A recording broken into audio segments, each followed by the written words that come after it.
Din deyir, xanım, bir qız övladı. Elçi düşsələr ona, neynəsin?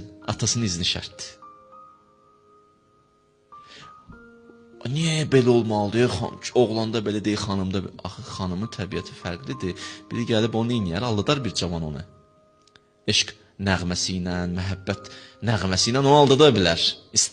Elə sözlər deyər, nanəcibin bir olar. Amma kişi atadır da, neynəyəcək? Biraz araşdıracaq, deyəcək bir dəqiqə deyək. Qabağını sərhəd çəkir. Ona görə dinimizin buyruqları nədir? Harmoniya var. Götürüb dinin bir dənə cümləsini çıxardasan ortaya, bu nə sözdür? Bir ki, dini köklü şəkildə araşdır, gör nə var, nə yoxdur. Adi bir düymədir, belə baxsan xırda bir şey. Amma köynəkdə olanda neynir? Ona yaraşıq verir də, düymə. Onu yerində olanda nədir? Bir ustadın misalı idi. Yerində olanda gözəldir. Dinə külli şəkildə baxmaq lazımdır. Hələ bir tərəfini götür, bir tərəfini at. Yanlışdır da. Yanlışdır. Din nə deyir? Deyir, atanın izni şərtdir.